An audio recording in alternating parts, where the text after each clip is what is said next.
pantangan atau larangan yang perlu dihindari oleh orang Tionghoa saat Imlek menurut nasihat leluhurnya dulu.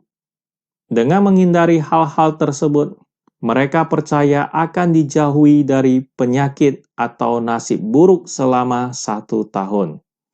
Yang pertama, jangan mencuci pakaian dan keramas rambut.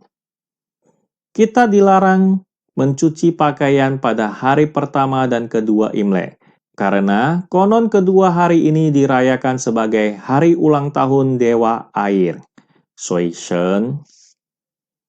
Rambut tidak boleh dikeramas pada hari pertama tahun baru Imlek.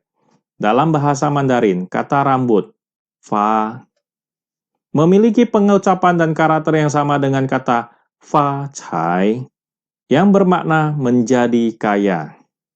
Oleh sebab itu, ini dipandang sebagai hal yang tidak baik, mencuci bersih keberuntungan seseorang di awal tahun baru. Yang kedua, hindari memakai warna hitam dan putih.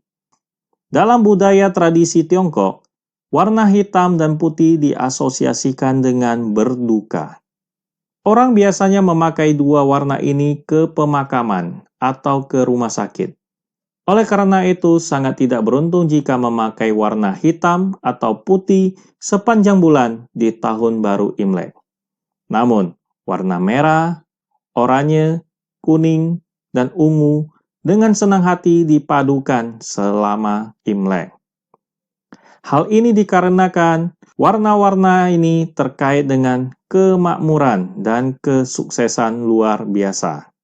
Ta Hong Ta Zi. Yang ketiga, hindari menyapu lantai.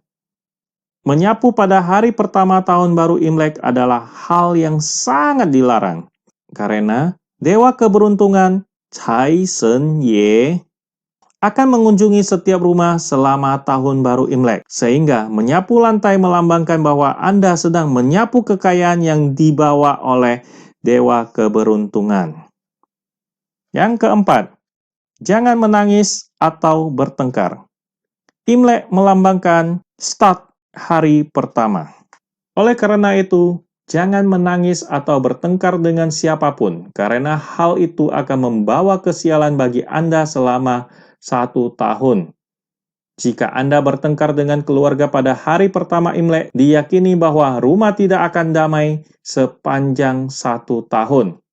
Dan jika Anda menangis, Anda akan menghabiskan sisa tahun ini dalam kesedihan.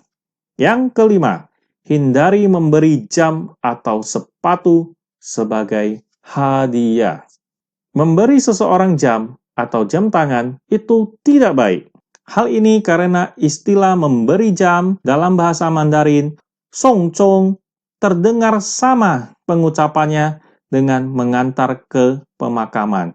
Terlepas dari Imlek atau hanya hari biasa, memberikan hadiah jam atau arloji kepada orang-orang sebagai hadiah juga bukanlah sesuatu yang baik untuk dilakukan. Begitu pula dengan sepatu. Dalam bahasa Mandarin, xie mirip dengan kata jahat. Itu membawa nasib buruk dan hubungan Anda dengan orang yang Anda beri sepatu itu pada akhirnya akan putus atau berakhir. Yang keenam, jangan makan bubur. Secara tradisi, makan bubur selama Imlek adalah simbol kemiskinan. Dulu, bubur dipandang sebagai makanan yang hanya dikonsumsi oleh orang miskin. Oleh karena itu, sebaiknya hindari makan bubur agar tidak memulai tahun dengan hal buruk, yaitu menjadi miskin. Selain itu, juga ada tradisi tidak boleh mengkonsumsi obat atau pil apapun selama Imlek, kecuali diperlukan. Dipercaya jika Anda melakukannya, tahun mendatang Anda akan penuh dengan penyakit dan Anda akan sering sakit. Yang ketujuh, hindari memecah benda. Karena ketika barang pecah, itu melambangkan bahwa rezeki Anda juga hancur.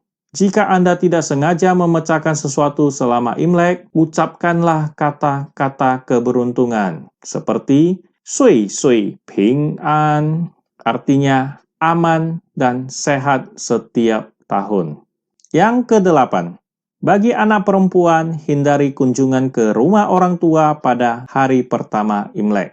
Dipercaya bahwa jika anak perempuan kembali ke rumah orang tuanya pada hari pertama Imlek, hal tersebut akan membawa hambatan bagi orang tuanya, terutama secara ekonomi. Anak perempuan biasanya kembali ke rumah orang tua pada hari kedua atau ketiga Imlek. Yang kesembilan, dilarang mengucap kata-kata negatif. Selama tahun baru, Anda perlu menghindari penggunaan kata-kata makian atau kata-kata sial, seperti kata-kata yang berhubungan dengan kematian atau kejadian yang tidak menguntungkan. Biasanya, kata-kata keberuntungan digunakan untuk menyapa orang, seperti Gong Xi Fa Cai, semoga makmur sejahtera, dan Xin Nian Kuai Le, selamat tahun baru Imlek. Yang terakhir, yang ke-10, pantangan menagih hutang atau membayar hutang. Dilarang menagih hutang atau membayar hutang. Hal ini dikarenakan keberuntungan akan hilang di kedua belah pihak, baik penagih ataupun yang ditagih. Nah, sobat tantangan, apakah ada yang ke-11